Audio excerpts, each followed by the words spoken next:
Hey gang, Chase here, and today I'll be doing a hands-on review of Sony's PXW FS7 camera and the Sony FE-PZ 28 to 135mm lens. The FS7 certainly made its mark on the community, being a production-grade camera with internal 4K 422 10-bit recording capability and the ability to accommodate studio shooting or run-and-gun shooting right out of the box. And Sony's 28 to 135mm servo zoom lens is a great companion to this camera, utilizing internal image stabilization and providing a constant 4.0 maximum aperture throughout the zoom range. So let's start with the camera. We'll touch briefly on its internal build before checking out the features available in the camera's menu. Then we're going to jump out of the camera to look at its outer ergonomics and the included accessories before we take a look at the lens's build and capabilities. The Sony FS7 is equipped with a Super 35 single XMOS CMOS sensor that captures images with cinematic depth of field, 14 stops of dynamic range, and a broad color gamut. A quick run through of the menu will show us a little bit more of what this camera is capable of. The top menu is the user menu, which is totally customizable. You can add, omit, and rearrange most features available in the other menus right here for quick and easy accessibility. We've started our user menu with the base setting of the camera. A custom base setting keeps the FS7 just like a traditional video camera in that it's recording a Rec. 709 style profile. So the image look that you see in the viewfinder or external monitor should look just like the image that you're recording. But you can engage Sony's Cine-I mode, which allows you to record in various S-logs. Recording S-log provides you with a flatter image that preserves more shadow and highlight detail than shooting with a standard video gamma curve. This flatter image is more conducive to adjusting your color and brightness in post. Having the choice between these two shooting profiles is great because it allows you to choose a streamlined post workflow depending on your final deliverable. Now, when shooting an S-log in the Cine-I mode, you have the option to select from any of the pre-programmed LUTs or look profiles available in the camera. You can even import up to 4 custom 3D LUTs of your own. Use them to see an approximation of what the final product will look like in your viewfinder or external monitor while recording the S-log signal. Then you can apply the LUT to the image in post and make any tweaks there. If you're happy with your LUT, you can save time by baking the LUT into the internally recorded image or onto that outgoing signal to a recorder. So the FS7 is capable of shooting up to 60 frames per second at full 4K, UHD, and HD. With the slow and quick motion option engaged, you have the ability to record up to 180 frames per second in HD. While shooting in S&Q motion in S-Log 3, LUTs are disabled. But on the bright side, there is no additional compression in S&Q motion, something that was common in its predecessors. Next, we've got the codec menu, where we can select from 2 versions of Sony's 10-bit 422 XAVC codec, an intra version and long version, for 4K UHD and HD recording internally onto the high-speed XQD cards. And an MPEG HD 422 codec for just HD is also recorded internally. The XDCA FS7 extension piece, available separately, provides an output capable of kicking a 12-bit raw signal to a 4K external recorder, and it's even capable of converting the video signal into ProRes 422 or ProRes 422 HQ and sending it back into the camera to be recorded internally onto those XQD cards. Plenty of other features are available in the menu for this camera, but for the sake of time, let's move along and take a look at the FS7's exterior. The FS7 is traditionally utilized as a documentary-style camera. Its longer camera build and forward-set eyepiece and hand grip encourages an ENG-style setup. Additionally, the camera has a long record function, allowing for hours and hours of internally recorded footage. The camera mounts to a tripod plate or base plate with a standard 3/8/16, a locking pin, and a 1/4-20 screw hole on the bottom. It has a machined stainless steel E-mount. However, the shallow flange distance allows you to mount most other 35mm lens types using mechanical adapters without a problem. There are 3 levels of NDs built in over the sensor, allowing you to run outdoors in an instant without having to install a matte box onto a cumbersome rig. It has a very organic button layout.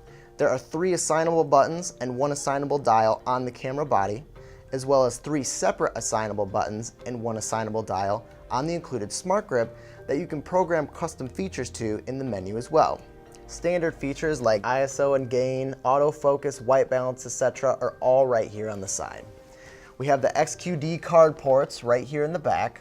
Next to the card slots, you'll see a mini USB port for transferring footage and a utility SD port which allows you to update the FS7's firmware. It uses the standard Sony BPU batteries available in various sizes that can power the camera from approximately 1 to 3 hours. Or, if you can, use the included 12-volt DC power. Under this flap here in the back, we have the connection port for the XAVC-I FS7 extension that I was referring to earlier. This extension can also mount V-Lock batteries for even longer runtimes, and it has a 4-pin XLR DC power input and a 4-pin Hiroshi output. Also in the rear, we have the reader for the included remote for hands-free camera control. The included 1.56 million dot LCD monitor gets its signal from a proprietary out on the camera, leaving the other video outputs open. Let's talk about that monitor real quick before we get into those. It mounts to the end of a rod that's attached to the end of the microphone mount with an adjustable rod lock, so it can be moved forward and back, left and right, up and down, which is going to help you get that monitor right where you need it, whether you're going shoulder mounted, tripod mounted, low mode, almost any style of shooting. The included eyepiece turns the monitor into a viewfinder to magnify the image, but it also keeps extraneous light off the screen and provides another point of contact against your body for steadier shots when you're in shoulder mounted or handheld mode. You can flip the eyepiece open for a quick view of the monitor. The monitor has a contrast adjustment wheel built into its side, as well as its own peaking and zebra speed buttons for faster access. And there's a mirror button that flips and reflects the image in the monitor so that no matter how you flip or position it, it's oriented to the correct direction.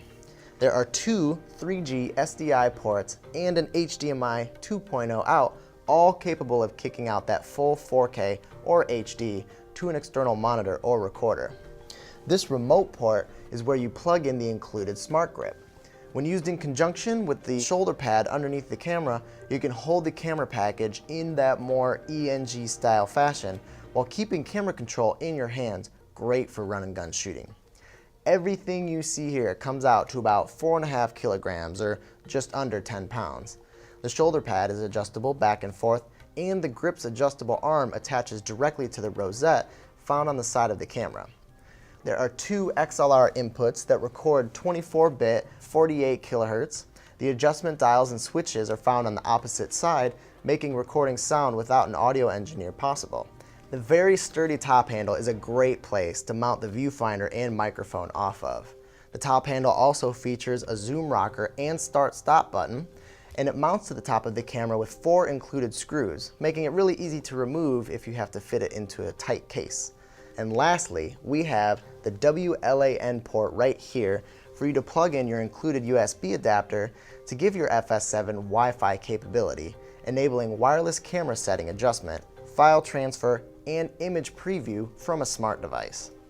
So, now that we have an idea of what the Sony FS7 is capable of, let's get into this FEPZ 28 to 135mm lens. This lens is a powered variable zoom. Its 28 to 135mm focal range easily covers wide angle to telephoto perspectives, complementing the FS7's Super 35 sensor. A constant f4 maximum aperture allows greater consistency throughout the zoom range, so no worries of exposure ramping as you zoom. An optical steady shot image stabilization system works to minimize the appearance of camera shake by up to 4 shutter speed steps. The lens features 3 independent control rings for zoom, focus, and aperture. Focus mode can be switched from auto to manual by sliding the focus ring forward. Focus noise is minimized through use of a linear motor and weight reduction of the focus element group. The world's first supersonic wave motor drive powers the zoom function, allowing precision and quiet operation. The 9-bladed iris provides a round aperture and is designed to be smooth and silent. All 3 control rings have been engineered to provide ideal torque for comfortable, responsive, slip-free operation, ideal for any production. Sony's nanostructure and AR coating technologies on the glass is designed to effectively suppress reflections that can cause flares and ghosting, thus allowing more accurate light transmission for pristine, high-quality images. So, in closing, the FS7 represents a new production standard for ENG, sports, reality TV, even cinema, by combining amazing internal capabilities with its ergonomic form factor. And in the past, lenses with the features that the 28 to 135mm has cost upwards of $15,000, and they always needed an additional power source. That makes these two together a powerhouse package in today's industry. And there is your hands-on review for the Sony PXW FS7 camera and the FE-PZ 28 to 135mm lens. Whether you're a hobbyist or a professional, B&H has the answers to your questions. Experience a world of technology at our New York City Superstore. Connect with us online or give us a call. Our staff of experts is happy to help.